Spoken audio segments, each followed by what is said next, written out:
An international inquiry surely must be held into the use of suspected chemical munitions in the Jabalia death camp in Gaza City overnight. The victims of a crazed, unhinged bombing spree, a frenzied bombing spree, all reported in huge numbers, thousands of them, that there was something different about the munitions last night, that the acrid smoke was toxic and that people were vomiting all around them. If Israel has used poison gas on the hopeless, helpless, defenseless refugees in Gaza, this would be yet another war crime, yet another crime against humanity. And yet it has been completely ignored in the mainstream media. No reports, no claims, no allegations, nothing. Just total silence. And the United Nations declared this week that Gaza City is in the grip of, and nothing has happened about that either. And both of these incidents sum up the very clear pattern that has emerged. For all this bogus, fake talk in Western capitals about maybe in September conditionally recognizing a Palestinian state, the genocide is being allowed to continue, and the mass media are continuing to be complicit in drawing a veil over the slaughter. And as Putin put it just the other day, by the time these people get ready to recognize a Palestinian state, there will be nothing left to recognize. This much is clear. Donald Trump is on the rampage in Gaza. I say Donald Trump and not Netanyahu because removing Netanyahu will make no difference whatsoever. There might be some momentary celebration that somebody less ugly, somebody less vulgar, somebody less obviously murderous was at the helm, but the massacre would continue. And the area that was designated for a Palestinian state includes the West Bank, East Jerusalem, and the Gaza Strip. But if there is no Gaza Strip, and there already is no East Jerusalem, and in the West Bank, 800,000 illegal settlers have not set up camp, they have built shining cities on the hills. They have built towers, swimming pools, sprinklers. It is a highly developed pattern of settlements, enhanced this very week when Smotrich gave permission for thousands of more illegal settlement homes to be built in the illegal settlement outside Jerusalem called Ma'ale Adumim. Now, the farce that is this two-state solution has got to come to an end. You cannot have a two-state solution when one of the two states no longer demographically, geographically, topographically exists. If one of the two states has been massacred, genocided, reduced to Hiroshima-style ash and rubble, and the 800,000 Zionist settlers have taken all the best land that was supposed to be the West Bank part of the two-state solution, and East Jerusalem has been annexed, and the Knesset has told you that the West Bank is a part of Israel. It's just that the millions of people that live there will get no vote and will have no civil or any other rights. So stop talking about it. Stop lying to the people. Stop lying to the people that you are recognizing anything and that your recognition will make any difference at all. What Western government is going to take action about the killing under torture of a hospital doctor of repute in an Israeli dungeon this week? What Western government is going to take any action, not words, action, over the attrition which is taking place right as we speak, but there are no journalists left to film it because they have all been systematically murdered. And Israel is not content with massacring Palestinians. This afternoon, it was massacring Yemenis. And the Yemenis have the means and the balls to fight back. So look out, Ben Gurion Airport, look out, the settler colony state in what is called Israel. Because the Yemeni response will not be slow to come. And if necessary, they may be asking their neighbor Iran to help them respond to these war crimes that took place upon civilians and civilian infrastructure in Sana'a, the capital of Yemen today. Iran has unveiled a new missile. It is, according to military experts, and we'll be speaking to one of the very best of those, Scott Ritter, in just a minute, the new Iranian missile changes the game. It is a game changer, say military experts from all parts of the world. And so any idea that Netanyahu had of launching a fresh wave of air attacks against Iran will almost certainly result in devastating retaliation from Iran. But then maybe that's what Netanyahu wants. His only means of staying in power, out of prison on corruption charges, is for a constant state of devastating war, preferably on multiple fronts. Mind you, they don't have to worry about the Syrian front any longer. They have agreed that Israel can occupy a strategic mountain 20 kilometers from the capital Damascus, from which they can rain down death and destruction on the roads to Damascus and the road to Beirut. The government, shall I call them, in Damascus have agreed to this Israeli move. They agreed it in secret talks that they held with Israel a week ago. But they have an Iranian front, they have a Yemeni front, and they sure do have a Gaza front, because the fighters in Gaza, the only people lawfully fighting in Gaza, the Palestinian resistance, are taking a terrible toll, as anyone who listens, especially to the Hebrew media, to retired military personnel and occasionally serving military personnel would testify.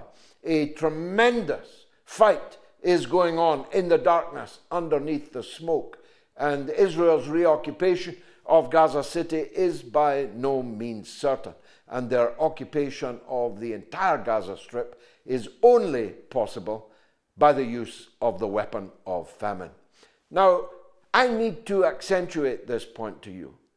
Just 100 yards away from the wire around Gaza, there are hundreds of thousands of tons of wasting food, water, and medicine. Just 100 yards away across the wire in what they call Israel, there is plenty.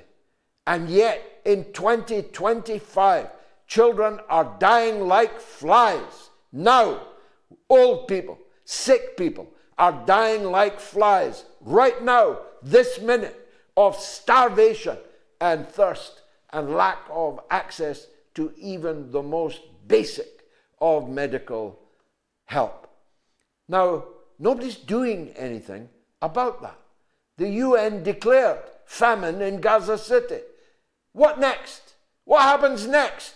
UN, you've declared famine. What are you going to do next? What are you going to do about it?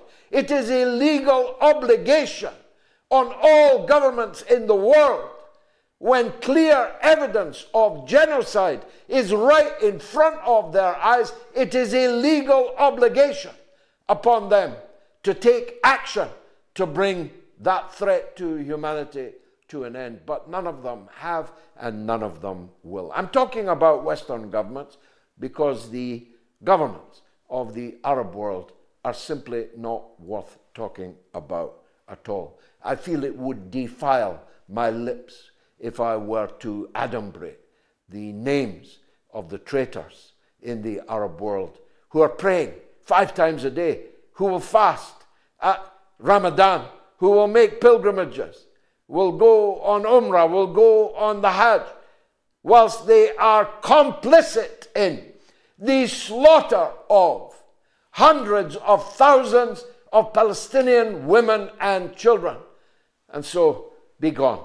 I no longer wish even to think about you, never mind talk about you. The Israel front is, of course, expanding and contains within it deadly dangers, because if Iran responds to Israel's continued sabotage, spying, and pulverizing of their neighbor Yemen, and still more if Israel attacks Iran itself, Iran has the means and I believe the will to respond, and they may respond in ways very different to their true promises 1, 2, and 3. Now, of course, that's not the only crisis in the world. On the face of it, the bigger crisis, the bigger danger of World War III was looking like it might be on the way to resolution. The bonhomie between Trump and Putin in Alaska, the handshakes, the red carpet, the flypast, the mood music was all of a piece with the promise that Donald Trump made over and over and over again in his triumphant re-election campaign. There's only two interpretations you can make to what's happened since. Either, and I posed this question, you may recall, just prior to the meeting in the Oval Office with the 7 dwarfs of the European Union and other NATO countries, is Donald Trump a man or a mouse? Will he stand up to these people, or will he succumb?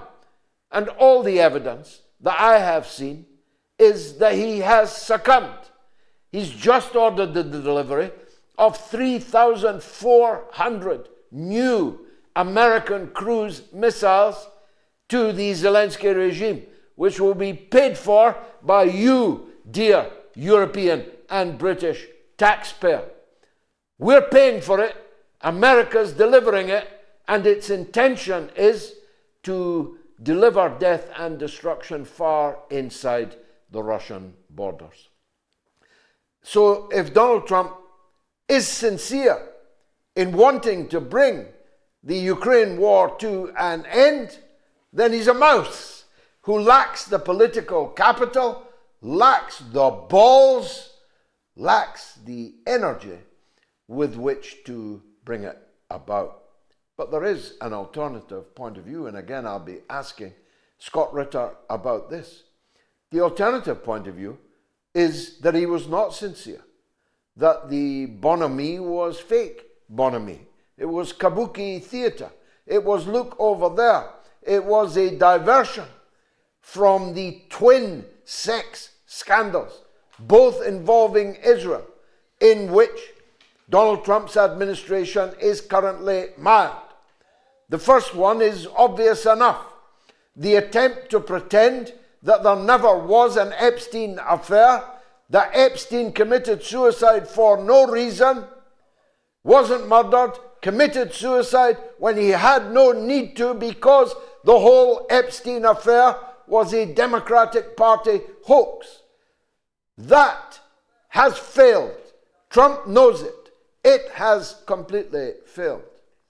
But the second one that we heard about on Wednesday from Max Blumenthal, if you haven't heard it yet, you must watch it. Go back and watch it.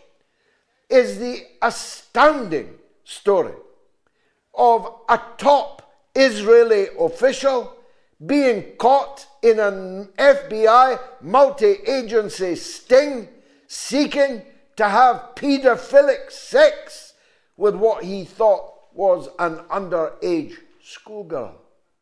He was caught red-handed, along with other men, in the sting.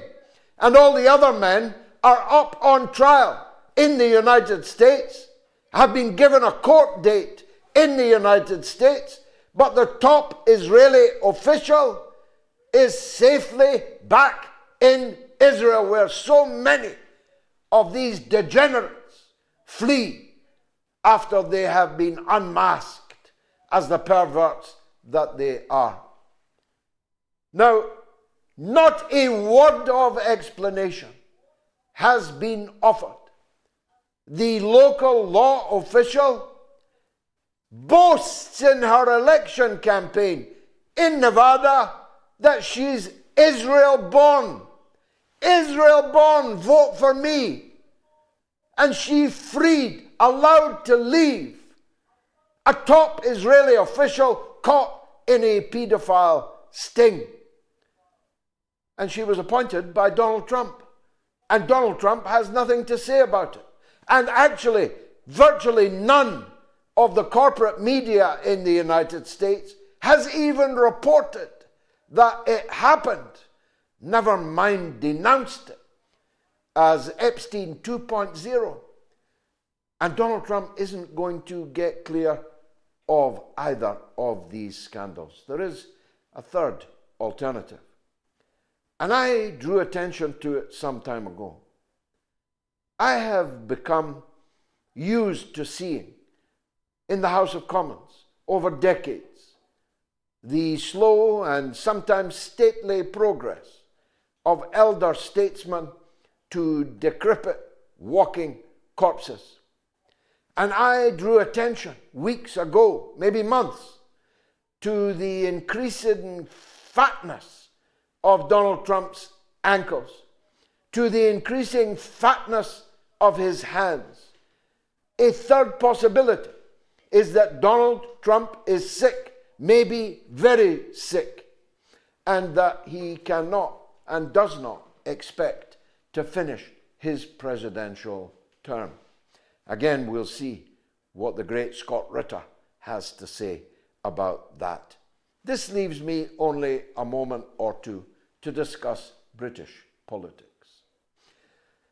Many of you are confused by the wording of the poll this evening. That's why only 12,000 people have voted, although like the British general election, although the poll is low, it's overwhelming in one direction. Do you support plasticine action? This arises because a man in my own country of Scotland was arrested by the police for wearing a t-shirt that said, "I support plasticine action." Now, I don't know if plasticine has crossed the ocean. It's Play-Doh, essentially. It is moldable. You make little men out of it. And on that t-shirt was a little plasticine man. But he was arrested because the cops couldn't spell. They thought it said something other than plasticine. And Britain is now in the grip of such mania that there's 1,000 people awaiting terrorism trials with a 13-year prison sentence if found guilty for holding up cardboard placards saying something like, "Do you support plasticine action?" The law has been made an ass. The law has been brought into complete disrepute. And the minister, Yvette Cooper, responsible for it, will have to resign. There's much more coming up where this came from. Stay tuned. I'll be back in 60 seconds. It's the mother of all talk shows.